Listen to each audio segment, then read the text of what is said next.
تو کیا یہاں مجلسہ منصوب علی ظرفیت ہوں گے یا نہیں ہوں گے؟ نہیں ہوں گے. کیوں نہیں ہوں گے؟ چونکہ اس کا عامل اپنے مصدر سے مشتق نہیں ہے. جلستو کوئی اور مشتق ہے اور ذہبتو الگ ہے. ذہبتو جو ہے اس کے اپنے جلوس سے مشتق نہیں ہے، وہ الذہاب سے مشتق ہے. ٹھیک ہے. او جلست مذہب عمر، یا مذہب عمر کہیں جلستہ، تو یہ بھی مشتقات میں سے نہیں ہے. کیوں نہیں ہے؟ چونکہ یہاں پہ مذہب کا جو مشتق ہے وہ جلستہ نہیں ہے. جلستو اس الجلوس سے ہے. جلستو کا جو مشتق ہے وہ کس سے ہے؟ الجلوس سے ہے. اور یہ مذہب کا مشتق کوئی اور ہے. تو اس صورت میں آپ یہ نہیں کہہ سکتے کہ یہ جو ہے یہاں پہ منصوب علی ظرفیت ہوں گے. ٹھیک ہے. لم یسو، دیکھو وہ خود کہہ رہے ہیں یہ یہاں پہ آپ اس میں مکان منصوب علی ظرفیت کہنا آپ کے لیے صحیح نہیں ہے. کیوں صحیح نہیں ہے؟ لاختلاف مصدر اسم المکان و مصدر عاملہ، چونکہ عامل کے اسم مکان کا جو مصدر ہے وہ عامل کے مصدر سے کیا ہے؟ مختلف ہے. یہاں پر اسم مکان منصوب علی ظرفیت ہوں گے، اس کی تیسری شرط مبہم کی یہ تھی کہ وہ مصدر اسی کے عامل اسی مصدر سے مشتق ہو. لیکن یہاں عامل اسی مصدر سے مشتق نہیں ہے. عامل کا مصدر اور ہے، مشتق کا مصدر اور ہے. یعنی مصدر کا مشتق اور ہے، مصدر کسی اور سے ہے، مشتق کسی اور سے ہے. یعنی عامل اور مصدر کے درمیان اختلاف ہے. بعبارت دیگر آسان الفاظ. تو یہ جو ہے مفعول فی کے حوالے سے تھے. اب آئے متن کی طرف. صاد والمفعول فیہ، مفعول فی وہ ہوا. مفعول فی کسے کہتے ہیں؟ فرماتے ہیں وہ ہوا مفعول فی ما وہ چیز ہے سلط علیہ عامل، اس پر عامل کو مسلط کیا جاتا ہے، لیکن کس معنی میں؟ علی معنی فی کے معنی میں. من اسم زمان، یا وہ اسم زمان میں ہوتے ہیں معنی فی. جیسے کہ صمت یوم الخمیس، صمت یوم الخمیس میں معنی بھی ہے نہیں ہے؟ یعنی صمت میں روزہ رکھا فی یوم الخمیس، کس دن؟ جمعرات والے دن. او حینا، یا فی حین کسی زمانے میں، او اسبوعا یا کسی ہفتے میں. تو یہاں یہ سب معنی فی ہے، اسماء زمان موجود ہے. تو یہاں پہ منصوب علی ظرفیت ہوں گے جو کہ معنی فی ہونے کی وجہ سے ہیں. تو یہاں صمت یوم الخمیس کس کے حوالے سے ہے؟ مختص کی مثال ہے. ٹھیک ہے. حیناً یہ معدود کی مثال ہے. اسبوعاً بھی معدود کی مثال ہے. ٹھیک ہے. ہاں حیناً مبہم کی مثال ہے. اسبوعاً مثال اوپر نیچے کیا ہے. اسبوعاً کم کے مقابل میں آتے تھے نا، تو کم کے معدود کی مثال ہے. حیناً جو ہے کس کی مثال ہے؟ مبہم کی مثال ہے. ٹھیک ہے. حین و وقت کہا تھا. حین و وقت مبہم کے لیے آتے ہیں. اسبوع و شہر حول کم کے مکان پر آتے ہیں. متا کی جگہ پر یوم آتے، صمت یوم الخمیس. تو یہ مثال اوپر نیچے آپ اس کو ذہن میں رکھیں، کہیں اشتباہ نہ ہو جیسے میں نے ابھی کہا. او اسم مکان مبہم، یہ او عطف ہے کس پر؟ اوپر. مفعول فی جو ہے وہ مفعول ہے جس پر عامل کو مسلط کیا جاتا ہے معنی فی میں، وہ اسم زمان میں اسے ہوتے ہیں. او اسم مکان مبہم، یا وہ منصوب علی ظرفیت ہوں گے تو اسم مکان مبہم ہوتے ہیں. وہ ہوا پہلی قسم الجہات الست. پہلی قسم مبہم کی 3 قسمیں تھیں، ان میں سے پہلی قسم کیا ہے؟ جہات ست ہے. کل امام والفوق والیمین. کل امام سامنے والا، والفوق اوپر والا، والیمین دائیں والا. وہ عکس ہی، اس کا جو عکس کیا ہے؟ امام کا جو عکس ہے وہ خلف ہے، وراء. والفوق کا جو مخالف ہے وہ تحت ہے. والیمین کا مخالف جو ہے والیسار ہے. ٹھیک ہے. ونحوہن، اور اسی طرح جو ہے ونحوہن کہہ کر یہاں پہ جو اس میں مکان مبہم کے ساتھ ملحق ہے ان میں سے کیا ہے؟ عندہ اور لدا ہے. کا عندہ و لدا. عندہ پاس کو کہتے ہیں، لدا میرے پاس، لیکن میرے نزدیک. اب یہ یہاں پہ نزدیک کتنا ہے، اپنے کہاں پر رکھا ہوا، یہ اس میں مبہمات ہونے کی وجہ سے یہ جہات ست کے ساتھ کیا ہے؟ ملحق کیا گیا ہے. یہ پہلی قسم تھی. کس میں؟ اسماء مکان مبہم کی پہلی قسم کے ساتھ. والمقادیر دوسرا پیمائش کے حوالے سے تھا. کل فرسخ، جیسے فرسخ، یہ پیمائش کے حوالے سے ہے. دوسری قسم. اور تیسری قسم کیا ہے اس میں مکان مبہم میں؟ وما صیغہ، وہ قسم ہے جس کو بنایا گیا ہے من مصدر عامل ہی، جس کا عامل اس کے اپنے مصدر سے بنایا گیا ہو، کا قعدت مقعد زید، مقعد سے جو ہے اسی کے مشتقات میں سے کون؟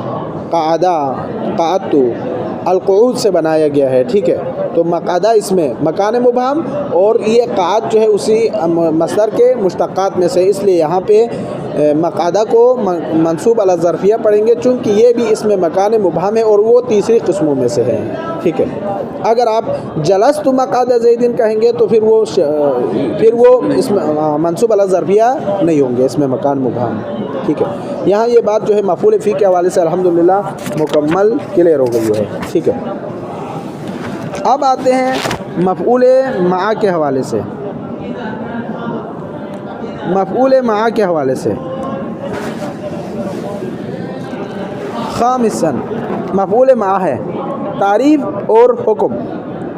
فرماتے ہیں والمفعول مع، مفعول مع جو ہے وہ ہوا فضلۃ، یہ فضلہ ہے، لیکن ہم یہاں پہ تھوڑی دیر کے لیے اس کو رکھیں، یہ جو متن ہے اس کو رکھیں، چونکہ اس کے اندر بہت شروحات ہیں، ہم اس کو پہلے شرح سے پڑھتے ہیں۔ شرح: خرج بذکر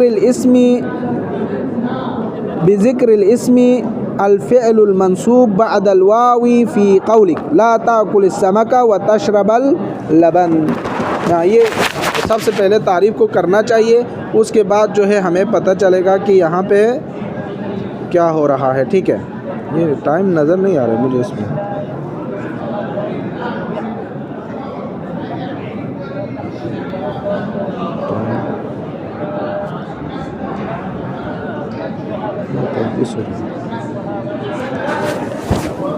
تو مفعول مع کی تعریف کیا ہے؟ فرماتے ہیں، یہ میری کتاب میں جو ہے نا بعض نسخوں میں تھے اسم، وہ ہوا اسم فضلۃ تھا، میری کتاب میں نہیں ہے، لیکن یہ اسم موجود ہے، اصل نسخے میں موجود ہے، یعنی جو مفعول مع کسے کہتے ہیں؟ فرماتے ہیں مفعول مع جو ہے وہ اسم ہے جو فضلہ ہے، وہ اسم جو فضلہ ہے لیکن واو کے بعد ہوتے ہیں، اور اس سے یہ معنی سمجھا جاتا ہے کہ یہ جو ہے فلان چیز کے ساتھ ہے، فلان چیز کی وجہ، یعنی اس کے ساتھ ملے ہوئے ہیں، اس کو بیان کرنے کے لیے آتے ہیں، لیکن اس سے پہلے فعل ہوتا ہے یا معنی فعل ہوتے ہیں، کس سے؟ واو سے پہلے، ٹھیک ہے، یا فعل ہوتے ہیں یا معنی فعل ہوتے ہیں، جیسے سرت والنیلا وانا سائر والنیلا، ایک میں فعل ایک میں معنی فعل ہونے کی مثال ہے، ٹھیک ہے۔ یہاں پہ مصنف نے کہا کہ سب سے پہلے کہا تھا کہ مفعول مع کی تعریف کرتے ہوئے یہ اسم ہوتے ہیں، مفعول مع کیا ہوتے ہیں؟ اسم ہوتے ہیں۔ اس سے خارج ہوتے کون؟ وہ فعل خارج ہوتے ہیں جو واو کے بعد کیا ہونا ہے، اس نے منصوب ہونا ہے، تو وہ کیا ہو جائے گا؟ خارج ہو جائے گا، یعنی واو کے بعد کوئی فعل اگر منصوب ہو رہا ہے تو وہ پھر کیا ہو جائے گا؟ خارج ہو جائے گا، وہ مفعول مع نہیں ہوگا، چونکہ مصنف نے کیا کہا ہے تعریف میں؟ وہ اسم ہوتا ہے جو واو کے بعد ہوتا ہے، اب واو کے بعد اگر فعل ہو منصوب ہو تو وہ مفعول مع نہیں ہے، ایک، ٹھیک ہے۔ اسی طرح اس نے کہا ہے کہ یہ فضلہ ہے، اب اس کی تفصیل آ رہے، مسئلہ نہیں ہے متن میں، شرح جب ہم بیان کریں گے تو اس میں ہم بیان کریں گے۔ دوسری چیز اس نے کہا تھا کہ یہاں پہ یہ کیا ہے؟ فضلہ ہے، اسم ہے، فضلہ ہے، اور وہ فضلہ جو ہے واو کے بعد میں ہوتے ہیں، تو یہ بھی کیا ہو جائے گا؟ خارج ہو جائے گا۔ فضلہ کہنے سے جو واو کے بعد والا اسم ہے وہ بھی کیا ہو جائے گا؟ خارج ہو جائے گا، یعنی یہ دیکھو ذہن میں رکھیں، مصنف نے پہلے کہا تھا اسم، اس سے کون خارج ہوا؟ وہ فعل جو منصوب ہوتا ہے واو کے بعد، ایک بات کلیئر ہو گئی۔ دوسری بات فضلہ کہا، فضلہ کہنے سے وہ اسم بھی خارج ہو جائے گا جو واو کے بعد ہے لیکن وہ عمدہ ہے، فضلہ نہیں ہے، چونکہ ہم نے فضلے کی تعریف پہلے کیا کیا تھا؟ وہ اسم جس کی ضرورت ہی نہ ہو، اس کے آنے اور نہ آنے کا کوئی فرق نہ، اس کو فضلہ کہتے ہیں۔ تو واو کے بعد اگر اسم آئے لیکن اسم کیا ہو؟ فضلہ نہ ہو، عمدہ ہو، تو وہ عمدہ کیا ہو جائے گا؟ وہ مفعول مع نہیں بن سکتا، وہ اس سے خارج ہو جائے گا، ٹھیک ہے۔ یہ پہلے پڑھیں، پھر دیکھتے ہیں وقت ہو جائے تو آگے پڑھیں گے، نہیں تو یہاں پر رکھیں گے. شرح خرج بذکر الاسم، مفعول مع کی تعریف کرتے ہوئے مصنف نے کہا تھا وہو اسم، یہ اسم ہوتے ہیں مفعول مع. پہلی بات اس نے یہ کی تھی. اس سے خارج ہو گیا کون؟ بذکر الاسم، اسم کا ذکر کرنے سے خارج ہو گیا الفعل المنصوب بعد الواو، وہ فعل جو منصوب ہے واو کے بعد. فی قولک، آپ کے اس قول میں. ٹھیک ہے، کون سا واو ہے یہاں مراد؟ واو مع ہے، معیت، چونکہ مفعول مع کی بات ہو رہی نا، تو واو مفعول بمعنی مع ہے، تو ہر واو نہیں ہے جو عاطف ہے وہ مراد نہیں ہے، دوسرے واو وہ بھی نہیں ہے، واو معیت.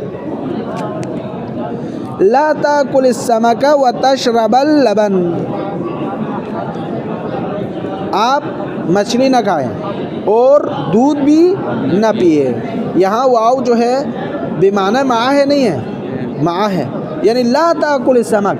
ترجمہ آپ کیا کریں گے؟ اس طرح کریں گے، لا تاکل السمک، آپ مچھلی نہ کھائیں اور ساتھ میں وتشرب اللبن، دودھ بھی نہ پیے. یعنی لا تاکل السمک وتشرب اللبن، لا تاکل السمک مع اللبن، مع تشرب اللبن، دودھ پینے کے ساتھ ساتھ مچھلی بھی نہ کھائیں، مچھلی بھی نہ کھائیں دودھ بھی نہ پیے، یہ مراد ہے، دونوں سے نہیں ہے. فإنه على معنى الجمع، یہاں پر معنی جمع ہے، یعنی کیا مراد؟ معنی جمع ہے. ای لا تفعل هذا مع فعلك هذا، یعنی تم مچھلی کھا رہے ہو تو دودھ بھی نہ پیے، یہ مراد ہے. یہ خود اس نے ساری توضیح بیان کی، ایک پورا لائن بیان کی اس کے ترجمے کا. ولا يسمى مفعولا مع، تو آپ یہاں پر یہ وتشرب اللبن واو معیت ہونے کی وجہ سے آپ یہاں پر یہ تشربہ کو مفعول مع کا تعبیر کریں گے یا نہیں کریں گے؟ کہیں گے نہیں تعبیر کریں گے. لا يسمى مع ذلك، ہم یہاں پر لا يسمى مفعولا مع، تشربہ کو مفعول مع سے تعبیر نہیں کریں گے. کیوں؟ لکونہ لیس اسما، بھائی یہ اسم نہیں ہے، یہ فعل ہے، فعل منصوب ہے نہ کہ اسم. چونکہ آپ نے کیا کہا تھا؟ مفعول مع اسم ہوتا ہے، یہاں پر یہ مفعول مع نہیں ہے. کیوں؟ چونکہ یہ فعل ہے، منصوب ہے، تو یہ اسم نہیں ہے، تو مفعول مع بھی نہیں ہے. والجملۃ الحالیہ، اب یہاں پر آپ دوسری مثال لے لیں، یہ دوسری قسم ہے. یعنی آپ جب اسم کہیں گے تو پہلی چیز یہاں پر کیا خارج ہوا تھا؟ وہ فعل جو واو معیت کے بعد آئے لیکن منصوب ہو رہا ہو، وہ ہماری بحث سے کیا ہو جائے گا؟ خارج ہو جائے گا، وہ مفعول مع نہیں ہوگا. ایک دوسری بات، وہ جملہ بھی خارج ہو جائے گا جو جملہ حالیہ ہو، وہ بھی کیا ہو جائے گا؟ خارج ہو جائے گا. تو آپ نے یہاں وہ جملہ کو عطف کرنا ہے کس پر؟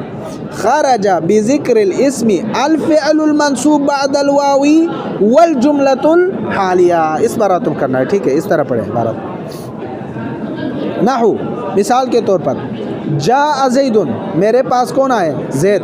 والشمس طالعۃ، حالانکہ سورج طلوع ہوا تھا اس کی. یہاں پر والشمس، یہاں پر واو کے بعد کیا ہوا ہے؟ زید کے آنے کے ساتھ ساتھ کون طلوع ہوا تھا؟ سورج. تو واو بھی معنی معیت ہے. تو الشمس کیا ہے یہاں پہ؟ اسم ہے یا فعل ہے؟ اسم ہے. شمس اسم ہے. آپ نے کہا تھا واو معیت کے بعد اسم آ جائے تو وہ کیا ہوا؟ مفعول مع ہوگا اور منصوب ہوں گے. تو یہاں پہ الشمس کیوں پڑا ہے؟ الشمسہ ہونا چاہیے تھا.